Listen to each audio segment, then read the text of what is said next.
Découvrez les 7 façons surprenantes par lesquelles Dieu vous parle quotidiennement, même sans que vous en soyez conscient. Apprenez à reconnaître sa voix dans votre vie de tous les jours grâce à cette vidéo inspirante. Ne manquez pas cette révélation spirituelle qui transformera votre relation avec Dieu. Abonnez-vous à notre chaîne pour plus de contenu chrétien inspirant et ne ratez aucune de nos prochaines vidéos. Tout au long des Saintes Écritures, la Bible nous montre comment Dieu interagissait quotidiennement avec son peuple. Cependant, de nos jours, certaines personnes ont encore du mal à croire que Dieu parle encore à son peuple. Hébreux chapitre 13 verset 8 nous dit, « Jésus-Christ est le même hier, aujourd'hui et éternellement ». Cela signifie que Dieu n'a pas changé, ni cessé de parler à son peuple, et il n'a pas l'intention de s'arrêter. Voici cette façon dont Dieu vous parle quotidiennement, même sans que vous en soyez conscient. 1. Par sa parole. La Bible est la méthode principale manuscrite par laquelle Dieu parle à tout le monde. En fait, c'est la lettre de Dieu à l'homme. Chaque fois que Dieu veut vous transmettre sa volonté, il commence par vous référer à sa parole. Dans le livre de Matthieu chapitre 6, Jésus a dit, « Donne-nous aujourd'hui notre pain quotidien ». Cela signifie que chaque croyant en Christ doit lire la parole de Dieu quotidiennement et de manière cohérente. Dans Josué chapitre 1 verset 8, Dieu a ordonné à Josué de méditer quotidiennement sur sa parole. Dans Psaume 119 verset 105, David a dit, « Ta parole est une lampe à mes pieds et une lumière sur mon sentier ». Vous devez faire un devoir d'étudier la parole quotidiennement pour vous familiariser avec la voix de Dieu. 2. Par les sermons. Avez-vous déjà été à l'église et eu l'impression que le prédicateur pensait à vous? C'est l'Esprit de Dieu en action. Les sermons que vous entendez à l'église sont des semences que Dieu utilise pour vous délivrer ses messages. Cela explique pourquoi le diable choisit parfois de causer des distractions à l'église pendant les sermons. Il sait qu'il y a du pouvoir dans la parole de Dieu, et s'il ne peut pas empêcher le prédicateur de prêcher, il essaiera de vous distraire pour que vous ne prêtiez pas attention. Jésus a compris ce principe, c'est pourquoi il a dit dans Matthieu chapitre 13 verset 9, « Lorsqu'un homme écoute la parole du royaume et ne la comprend pas, le malin vient et enlève ce qui a été semé dans son cœur. » Chaque fois qu'un sermon a lieu, vous devez prêter attention comme si c'était le dernier sermon que vous entendriez. Un sermon que vous méprisez pourrait être le seul dont vous ayez besoin dans votre vie. Pendant que le prédicateur prêche, vous devez prêter attention, en gardant à l'esprit que ce n'est pas l'homme qui parle mais Dieu qui utilise son messager pour vous parler. 3. Par les autres.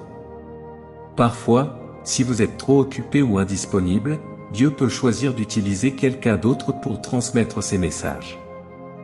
Dieu peut envoyer toute personne disponible pour délivrer son message, même par des sources improbables, car il ne manquera jamais d'un moyen pour exécuter sa volonté, même si cela signifie utiliser un animal. Dans Nombre chapitre 22 versets 21 à 39, Dieu a choisi d'utiliser un âne pour parler à Balaam le prophète. C'est pourquoi vous ne devez jamais mépriser tout moyen que Dieu utilise pour vous parler. Dans 2 Rois chapitre 5 verset 13, Dieu a utilisé les serviteurs de Naaman pour lui conseiller d'obéir aux instructions d'Élisée le prophète et de se laver dans la rivière. S'il avait désobéi aux voix de ses serviteurs, il n'aurait jamais été guéri. 4. Par les intuitions. Parfois, Dieu peut vous parler en vous donnant un sentiment fort à propos de quelque chose. Chaque fois que vous voulez faire quelque chose et que vous ressentez une forte envie de ne pas le faire, cela peut être Dieu qui vous avertit. Peut-être voulez-vous faire un voyage, mais vous vous sentez toujours mal à l'aise à ce sujet, cela pourrait être un signe que Dieu essaie de vous empêcher de vous diriger vers un danger. D'autres fois, quelqu'un pourrait vouloir être proche de vous, mais vous vous sentez toujours mal à l'aise en sa présence, cela pourrait également être un avertissement de votre esprit de ne pas aller de l'avant avec cette amitié. Nous voyons un bon exemple de comment fonctionne l'intuition dans 2 Samuel chapitre 11 verset 8. David a dit à Uri d'aller chez sa femme, mais les instincts d'Uri l'ont empêché de le faire. Il se sentait agité parce que quelque chose ne lui semblait pas tout à fait correct dans son esprit, c'était la manière de Dieu de l'avertir. Il est important de toujours prêter attention à vos intuitions. Si cela ne vous semble pas bien, ne le faites pas. 5. Par les circonstances. Dieu utilise depuis longtemps les circonstances pour parler à ses enfants. Parfois, ces circonstances peuvent être désagréables, mais cela peut être la manière dont Dieu vous protège. Par exemple, vous pouvez perdre votre emploi seulement pour que Dieu utilise cela comme moyen de vous promouvoir à un meilleur poste. Toutes les portes fermées ne sont pas destinées au mal.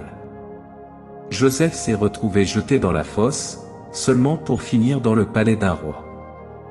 Pas étonnant que la Bible nous dise dans Romains chapitre 8 verset 28, « Toute chose concourt au bien de ceux qui aiment Dieu, de ceux qui sont appelés selon son dessein. » Si vous êtes patient et laissez Dieu travailler en coulisses, vous en ressortirez victorieux. Si, par son Saint-Esprit. En grandissant dans la foi, Dieu peut choisir de vous parler de manière audible par son Esprit. Il rend sa voix plus claire et plus évidente pour vous, généralement accompagnée d'une forte confirmation dans votre esprit qu'il est celui qui vous a parlé. Ce n'est pas parce que vous pensez que Dieu ne parle pas qu'il ne parle pas. Il vous parle quotidiennement, mais vous êtes peut-être trop occupé pour le remarquer. En fait, pas un jour ne passe sans que Dieu vous parle. Job chapitre 33 verset 14 le confirme lorsqu'il dit « Dieu parle cependant, tantôt d'une manière, tantôt d'une autre, et l'on n'y prend point garde. » Cela signifie que Dieu vous parle effectivement quotidiennement. Dieu n'a pas de favori. Tout comme il a parlé aux gens d'autrefois, il continuera éternellement à parler à son peuple quotidiennement. Si Dieu dans sa fidélité pouvait parler aux gens d'autrefois qui n'étaient pas remplis de son esprit, combien plus vous parlera-t-il à vous qui êtes remplis de son Saint-Esprit. 7. Rêve et vision.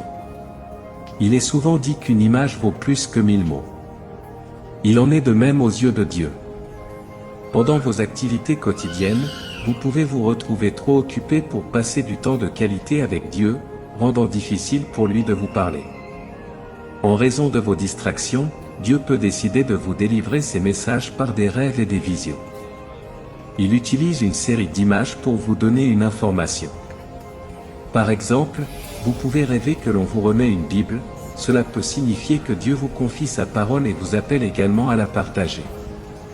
Rappelez-vous toujours que Dieu vous aime et veut vous parler quotidiennement. Tout ce qu'il veut, c'est que vous vous rendiez disponible.